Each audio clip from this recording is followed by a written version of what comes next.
Graça, misericórdia e paz da parte de nosso Senhor e Salvador Jesus Cristo. Amém? Eu vou ler dois textos, um está no Velho Testamento, o outro no Novo Testamento, e apenas ouçam, tá bom? Um texto está em Jó 37:5, seguido de Hebreus 11:1. Diz assim a palavra do Senhor: a voz de Deus troveja maravilhosamente, Ele faz coisas grandiosas acima do nosso entendimento. Ora, a fé é a certeza daquilo que esperamos e a prova das coisas que não vemos. Amém? Amém. Vamos orar. Senhor nosso Deus e nosso Pai Celestial, graças te dou, Senhor, porque o Senhor tem me sustentado de pé por sua misericórdia. Rogo a ti que o Senhor venha falar aos nossos corações através desses textos, através da mensagem do dia de hoje, e que nenhuma de nós saia daqui do mesmo modo, mas que sejamos profundamente ministradas pelo teu Espírito Santo, em nome de Jesus. Amém. Minhas amadas, o desejo do nosso coração é trazer encorajamento para todos, para todas que escutam essa palavra. Mas quem primeiro tem sido tocada pelas palavras pregadas, confesso que tem sido eu. Sobretudo nesse momento difícil, doloroso, pelo qual estou passando. E esses textos citados trazem, em primeiro lugar, as palavras encorajadoras de Eliú, um servo do passado, um campeão de fé. Essas palavras foram trazidas a Jó, o velho servo sofredor. O segundo texto inicia o capítulo conhecido como a grande galeria dos heróis da fé. Todos nós conhecemos bem a ambos, e nunca é demais voltarmos a esses textos. Nunca é demais fazermos leituras consecutivas, repetidas, desses textos bíblicos, porque a palavra ela é viva e é eficaz. E à medida que nós lemos, não sei se vocês têm essa percepção, à medida que nós lemos, muitas vezes textos já lidos inúmeras vezes, e de repente, uma verdade eterna, ela se sobressai e fala ao nosso coração de uma maneira muito especial. Os textos citados nos trazem preciosas instruções acerca da estrada íngreme da fé. Aqui nós tiramos pelo menos duas lições que não podemos perder de vista em nenhum momento.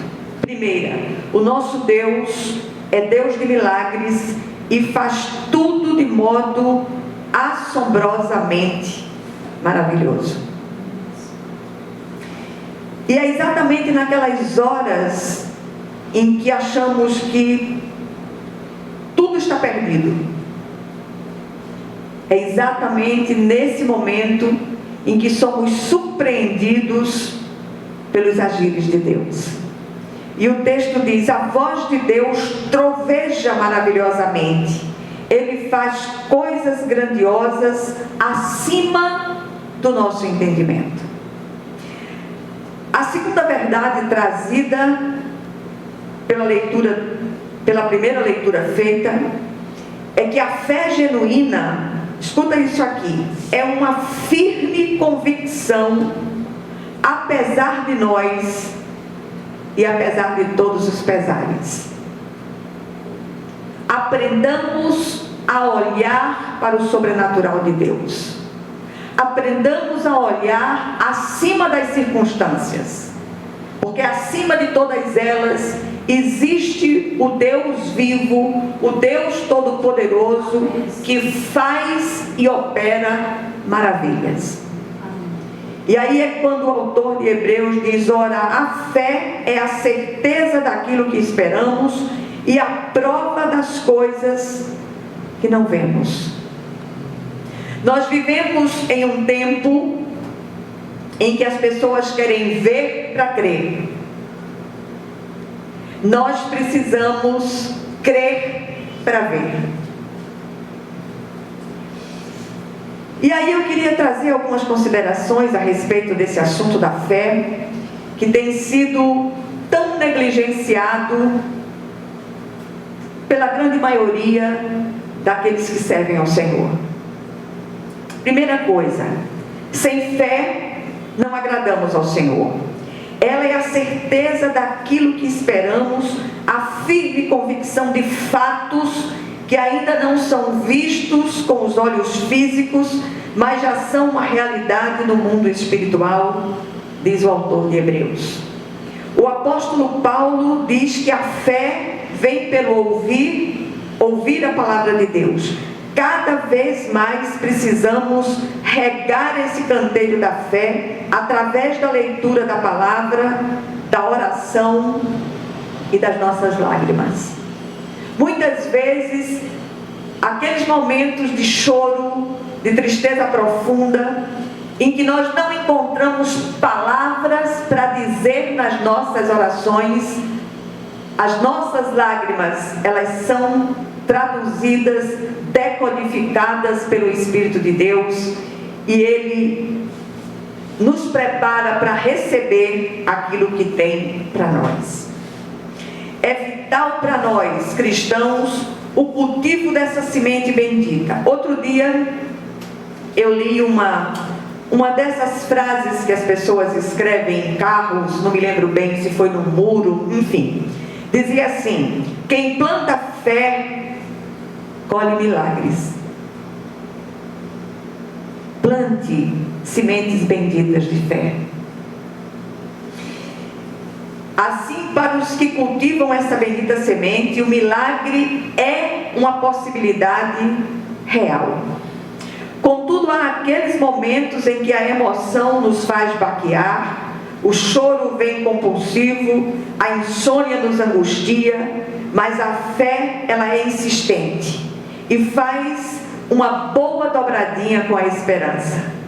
Fé e esperança não podem ser dissociadas. Ambas trabalham para aquietar a nossa emoção. Por isso, não nos assustemos com o choro, a insônia. Isso não é falta de fé, é humanidade à flor da pele. E todos nós, no caso aqui, todas nós, precisamos dos agires de Deus. Nenhuma de nós está pronta. Estamos todas em obras. Nós temos repetido isso inúmeras vezes. Cristão maduro, Deus colhe. E se ainda estamos aqui, há um mover de Deus, há um trabalhar de Deus nas nossas vidas. O autor da nossa fé, ele é especialista em aparar as nossas lágrimas e nos fazer companhia nas noites insones. E ele disse para nós no dia de hoje: aquietai-vos, tudo ficará bem, deste ou do lado de lá da eternidade. Mas estamos todas sendo preparadas pelo Senhor. Segundo lugar, precisamos fazer leituras consecutivas de textos como a Galeria dos Heróis da Fé de Hebreus 11. Ali nós encontramos homens e mulheres dos quais o mundo não era digno. Contudo, essa galeria tem crescido através dos séculos, com o acréscimo daqueles que não tiveram a sua vida como preciosa e se deram pela causa do reino. Quantos têm sido martirizados hoje, no nosso tempo, em lugares onde a palavra tem sido proibida de ser pregada? Quantos cristãos martirizados? Quanto extremismo religioso lá fora? E mesmo diante da face austera da morte, esses não têm negado ao Senhor Jesus Cristo. A voz do Senhor troveja maravilhosamente para os seus, como diz Jó, o servo sofredor. Em terceiro lugar, o Senhor acena para os seus fiéis de modo assombrosamente maravilhoso, pela via da fé que a eles foi dada. A graça opera por meio da fé. E a esse respeito diz o apóstolo Paulo falando aos romanos, ele diz: porque no Evangelho é revelada a justiça de Deus, uma justiça que do princípio ao fim é pela fé, como está escrito: o justo viverá pela fé. Falando aos coríntios, ele diz: porque vivemos por fé e não pelo que vemos. Precisamos da fé no Cristo para viver e morrer. E quando o texto fala em fé, não é fé em qualquer coisa ou em qualquer pessoa, mas é fé na pessoa do Cristo, que é autor e consumador da nossa fé. Que nos apeguemos a essa fé com consciência limpa, como aconselhou o apóstolo a Timóteo, seu filho na fé. O que nós aprendemos aqui, já o ano finda, quanto evoluímos no nosso crer. Muitas vezes aqueles que ouvem a palavra, entra por um ouvido, sai pelo outro, e as coisas parecem não mudar. De quem é o erro? Da palavra? Claro que não. Mas é porque muitas vezes ouvimos e nos distraímos, não prestamos atenção àquilo que o Espírito ministra aos nossos corações. E eu vou repetir mais uma vez: do lado de cada eternidade, nenhum de nós está pronto. Cristão maduro, Deus escolhe. Doidinha para ficar pronta estou eu. Que nós nos deixemos ministrar pelo Espírito de Deus, que nós insistamos de forma contínua na leitura dos textos bíblicos. Você ouviu uma palavra como essa, ao voltar para casa, leia, releia, clame ao Senhor, peça que o Espírito de Deus ministre ao seu coração aquilo que você não compreendeu, mas que os seus ouvidos espirituais sejam abertos e, sobretudo, que haja um mover do seu coração para acatar aquilo que tem sido ministrado pelo Senhor aos nossos corações. O que é que aprendemos aqui? Em primeiro lugar, pela fé recebemos olhos que enxergam e ouvidos que ouvem aquilo que nos é comunicado, não com palavras, mas pelo Santo Espírito aos nossos corações. São os preciosos insights de Deus em nosso interior. Em um tempo de coisas palpáveis, concretas, os olhos e ouvidos da fé soam para alguns como conversa de gente louca ou fanática. Mas é necessário que clamemos ao Senhor: Senhor, abre os nossos olhos e os nossos ouvidos espirituais, para que possamos ver e ouvir aquilo que não é dito com palavras, mas aquilo que é comunicado pelo Espírito de Deus na profundidade dos nossos corações.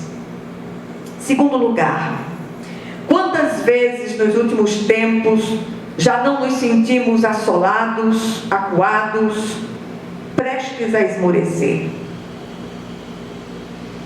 Muitas vezes o esmorecimento ou a situação de algumas pessoas são frutos de escolhas delas. E quanto a isso, nem o Senhor pode fazer nada, porque você escolheu. E muitas vezes essas escolhas, elas são absolutamente contrárias à vontade de Deus. pense bem naquilo que você tem escolhido, naquilo que você tem optado, se essa escolha está dentro dos ditames de Deus, dentro da vontade soberana de Deus. E essas pessoas que muitas vezes têm se sentido assim, assoladas, acuadas, prestes a esmorecer, por que não sucumbem? Porque a boa mão do Senhor as tem sustentado. Como ousamos fazer tal asseveração? Pela fé, é claro. Não vivemos pelo que vemos, mas pelo que cremos. Não a fé pela fé, mas a fé no Cristo, repito. É a profunda confiança nos seus agires que nos mantém de pé, apesar de nós e apesar de todos os pesares. Queria dizer a vocês, ousemos crer. Pela fé alcançamos as infinitas possibilidades de Deus. Que o Senhor aumente a nossa fé durante o tempo que nos resta sobre a terra. Que a graça do Senhor assista a cada uma de nós, de um modo vivo, de um modo incisivo, e sobretudo que nos deixemos ministrar por essa presença gloriosa que é o nosso Senhor e Salvador. Amém? Vamos orar umas pelas outras.